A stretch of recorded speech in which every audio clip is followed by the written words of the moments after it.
And what do you think now? There's a fight coming up. I'm not exactly sure when or if it's been scheduled. Has Colby, okay, Not and scheduled, Tyron has but- not been scheduled, but that's obviously the next fight. And how do you see a fight like that going? Man, fighting is such a ridiculous sport. It could, I mean, we know what people want to see. We want to see people like strong-looking Tyron Woodley just mollywop this man and drag him all across the octagon. But Colby's a good wrestler. He knows how to lean up against people for his own protection, and it wears people down.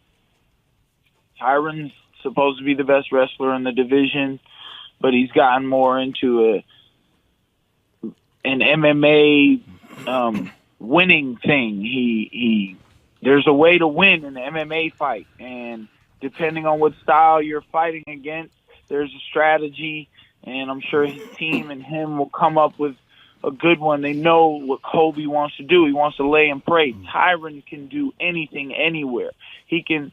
Maybe he'll kick him in the face. Maybe Tyron will get a head kick knockout.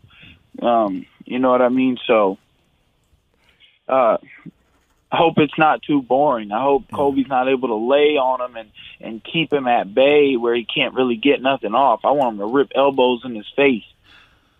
The one thing I notice about Colby is that he does take some shots. To his credit, he's been able to take the shots, but that is from Damian Maia and RDA, who is a really good striker. But let's say he is, basically Tyron hits harder. But what I'm trying to say is that RDA was a lightweight. Yeah. So it's like, yes, obviously Tyron, hits fucking, he's extremely powerful. And if he takes these same shots or one of these shots, that could really be a big factor in this. And plus, I think Colby's got some pillow fucking hands, no? I don't know. Yeah, he does got some pillow hands, but they set up his shot. It is true. I just like to take a shot at that guy. I think he's a fucking asshole. Yeah, Matt and Colby do not get along.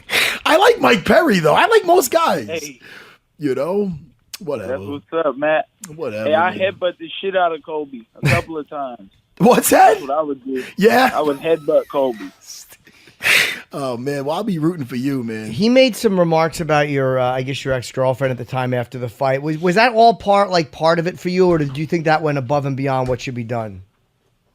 No, I don't care. I mean, I'd like to see him in the grocery store or something, though. Yeah, exactly. You would, right? I'd like to see him in real life, scare the shit out of him. Yeah, and I believe he would be scared, a guy like that, because he does go, I think, when he talks about, like, whoever he's talking about, and then he's like, oh, this one's doing this behind his wife's back, or this one's... It's just like, you guy's like a low-class, like, dirtbag. But that's just me talking. But anyway, back to Mike Perry being a fucking savage. Well, I have a question for Mike, too. You tweeted to Joe Rogan last week. It said, if someone threatens you, Joe Rogan, does that give you the right to attack them in self-defense? What are the requirements for that when you're talking about freedom of speech? Now, were you challenging Joe on something, or did something happen in your life, or was there something specific you were curious about? I'm glad you asked this question, man. Really, it was about Brandon Schaub, because he's been talking shit that's his job now. He talks shit, so.